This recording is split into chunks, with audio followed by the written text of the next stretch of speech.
They laughed at the human girl the moment she stepped onto their ship, not because she looked weak, because she looked small. The corridor was narrow and bright, lit by white strips that ran along the ceiling like scars. The air smelled of metal, and something sharp, almost clean. 2 alien guards stood beside a sealed door. Their rifles held loosely, dashed carelessly. The human girl stopped 3 steps from the door and waited. She didn't fidget. She didn't look around. She didn't rush. That calm was the first thing they mocked. One guard tilted his head and clicked in amusement. The translator in the wall turned it into words. "You are late, human," she answered evenly. "Time bends near your gravity coils." The guard laughed. "You speak as if you belong here." "I belong where people are dying," she said. The second guard leaned closer, studying her. "You are alone." She lifted her hand slightly, palms open. "You demanded one unarmed envoy." The guards exchanged a look, hand laughed louder. Behind her, through angled viewports, space burned quietly. Distant flashes marked the battle. Human ships were still holding a line. Barely, the girl's name was Mara Vance. She was 19. Her dark brown hair was cut short, uneven, as if trimmed without care. A thin white scar ran from the corner of her left eyebrow into her hairline. Her eyes were gray soft at first glance, sharp if you stayed long enough. She wore a matte charcoal pressure suit, worn and scratched. No medals, no rank symbols, just a faded human starburst patch on her left shoulder. Heavy magnetic boots anchored her to the deck. She looked like a junior officer. She looked harmless. The door hissed open. The guards motioned her forward. The chamber beyond felt alive. Curved walls pulsed with soft blue light.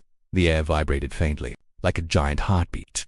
Alien officers stood in silence, some armored, some wrapped in flowing robes that shimmered as they moved. At the far end sat the one who mattered, Admiral Varric. His armor was layered and dark, shaped like overlapping stone. His body was large, heavy, built to dominate space. He watched Mara with cold patience, as if she were an object delivered late. "This," Varric said slowly, "is what humans send." Mara met his gaze. "He demanded an envoy."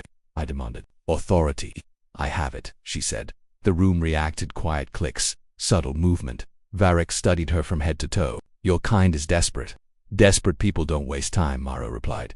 A few officers laughed. Varric raised one hand. Silence returned.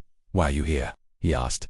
Mara inhaled once not to steady herself, but to mark the moment, to end the slaughter. Varric leaned back. "You cannot end what you started." "We didn't start this," Mara said. "You crossed our corridor, you resisted." Varric said, "Yes."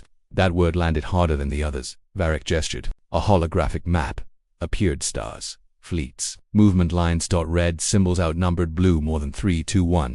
"Your fleet is broken," Varric said calmly. "Your colonies will fall. Your species will scatter." Mara looked at the map. Then, back at him. "I didn't come to beg."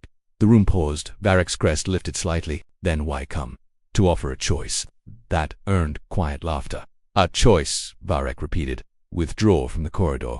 Release our captured stations. We negotiate trade and non-aggression." Varric laughed, deep and confident. "You negotiate from the edge of extinction. You're not as safe as you think," Mara said. The laughter stopped. Varric leaned forward. "Explain." "You've stretched your supply line," she said. "If you push deeper, you'll be fighting. Far from repair docks. We have conquered worse distances." "Yes," Mara replied. "Against species that fight like you." Silence thickened.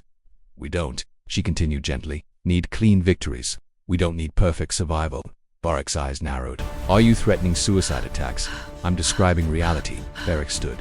The room shifted as he approached her. "You are very small to carry such words," he said. "I'm carrying a message," Mara answered. "From whom?" "From the people you haven't met yet." Varric circled her once. Slow. "You feel pain. You fear death," he said. "We feel pain," Mara replied. "We just don't let it decide." Varric returned to his throne. "You have entertained me," he said. "You will watch your fleet fall. Then you will return and spread fear." Mara's jaw tightened. "You're sure you want me to return?" she asked. "Yes," Varric said. That was permission. A live battle feed replaced the map. Human. Carrier HSS Anchorage drifted under heavy fire. Escorts burned. One exploded silently. Mara recognized the ship names. She had memorized them. Varric watched her face. "Do you feel helpless?" "I feel anger," she said. "Useless, not when aimed." Varric laughed. "You're predictable," he said. Mara lifted her eyes. "You're just loud." Varric's hand clenched. "Tell me your name," he demanded. "Mara Vance. A name to remember when your species ends." "Remember it now," she said. "Why?" "Because you made your second mistake." Varric froze. "Second?" "The first was underestimating humans," she said. "And the second, you'll let me step onto your ship." The floor shuddered. Lights flickered. Alarms sounded low. Wrong, an officer rushed forward. Admiral systems instability. Power drain spreading. Varric turned to Mara. What did you do? I walked in, she said. More alarms. Red lights. Pulsed. Internal doors sealing on their own. Another officer shouted. Dock 3 breach. A voice added. Something entered through the envoy corridor. Varric's eyes widened, not in fear, but realization. You brought a weapon. No, Mara said. I brought a mirror. What does that mean? How much of your ship do you control? She asked. If one unarmed human girl can change what it does, Varric roared an order. Guards seized her and dragged her toward the envoy corridor. The ship shook violently. Mara. Commander Isle's voice crackled in her ear. What did you do? I did my job, she replied. They shoved her toward the shuttle. Launch or die. A guard barked. Mara stepped inside. Before the hatch sealed, a black spider-like drone dropped from the ceiling and tore into a guard's rifle in sparks. The hatch slammed shut. The shuttle launched. Outside, energy nets formed. Interceptors turned toward her. Mara, break now, Isles shouted. She aimed straight at the net. Let them think it catches me, she whispered. The net closed. The interceptors fired, and Mara Vance flew into the trap exactly as planned.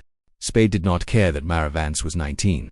It did not care that she was alone in a shuttle no larger than a cargo pod, racing toward a glowing net designed to tear ships apart. The universe did not slow down, so she didn't either. The shuttle screamed as Mara pushed it harder than safety limits allowed. Warning symbols bloomed across the cockpit, glass yellow, then red, but she ignored them. Her eyes were locked on the energy net ahead, a lattice of bright lines closing like fingers. Behind her, Dominion interceptors burned forward, engines flaring blue. They were fast, faster than her shuttle. They thought the net would finish her. That was a mistake. She needed Mara. Commander Isle's voice cracked through the comm. That net will cut you in half. Pull away now. Negative, Mara said calmly. Counted me. What count? Nets. Lines shifted as its generators adjusted, tightening, correcting. Dominion tech was precise, efficient, predictable. Mara's fingers danced across the controls. She angled the shuttle, slightly, just enough to change its vector without looking like she was dodging. The interceptors fired. Bright bolts tore past her, close enough to shake the shuttle.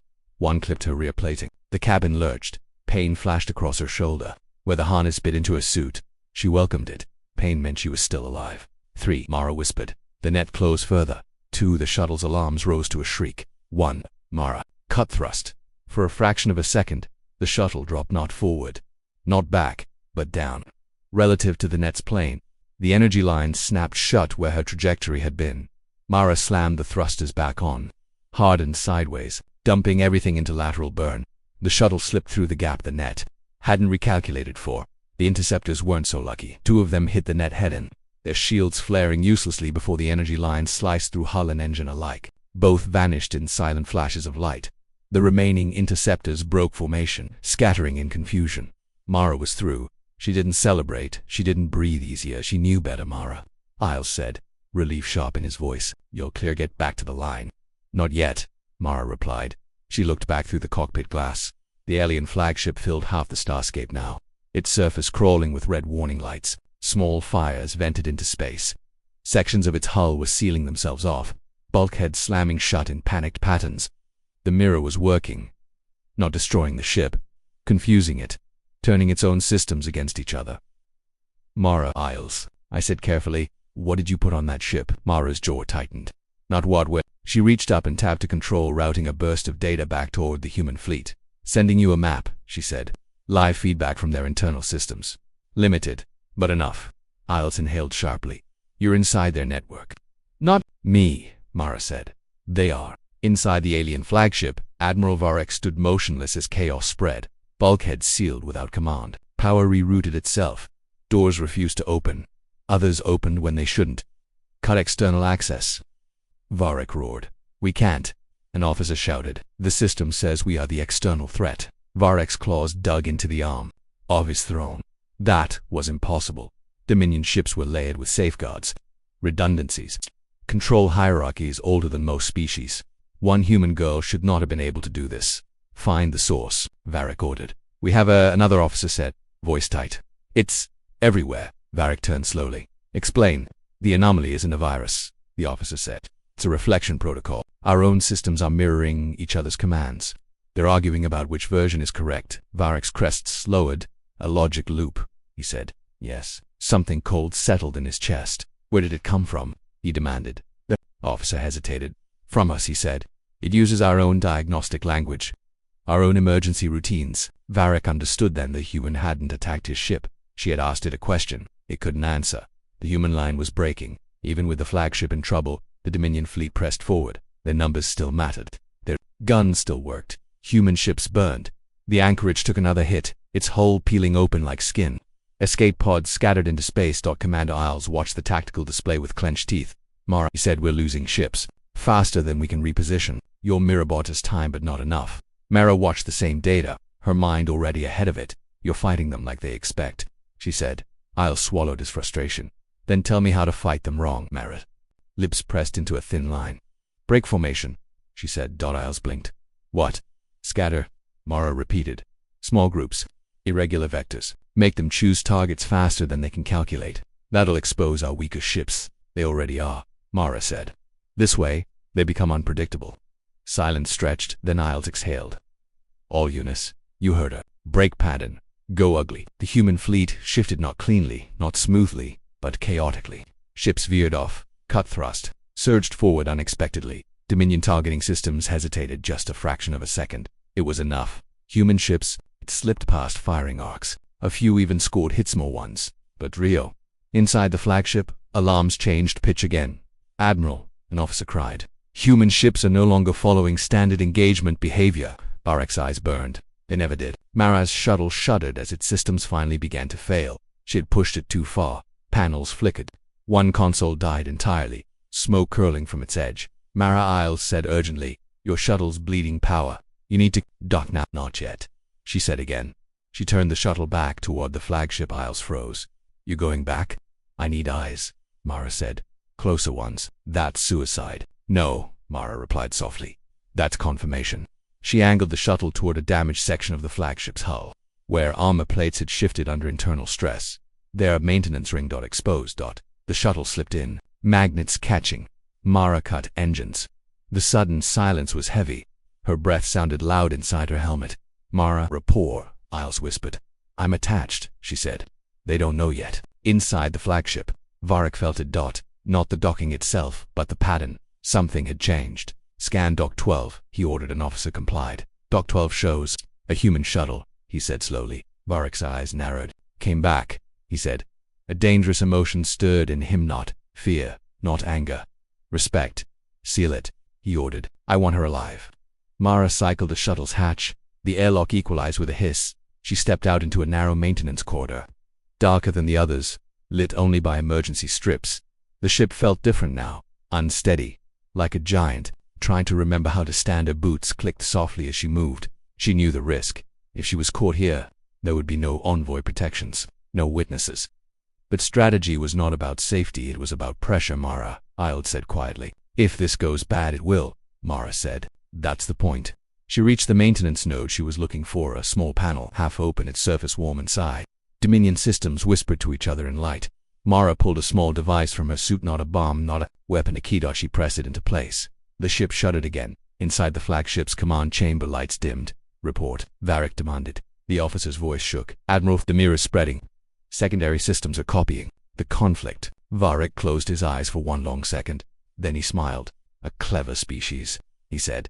He opened his eyes, sharp and bright. And now, he said softly, we see how far their courage goes. Varric leaned toward the console. All Dominion forces, he commanded. Increase pressure. Burn human ships until they break. Back in the maintenance corridor, Mara felt the ship tense. She knew what was coming. She activated her Isles, she said. They're about to hit you. Hard. Isles' voice was grim. We see it, Mara said. Just hold. For how long? Mara looked at the glowing system. Lines inside the open panel. She thought of the mirror, of questions without answers. Long enough, she said, for them to realize this war isn't going the way they planned. The ship trembled again. Somewhere, deep inside, something important broke. Mara closed the panel and stepped back. She didn't smile, she didn't relax, because pressure worked both ways. And in war, the one who blinked first lost.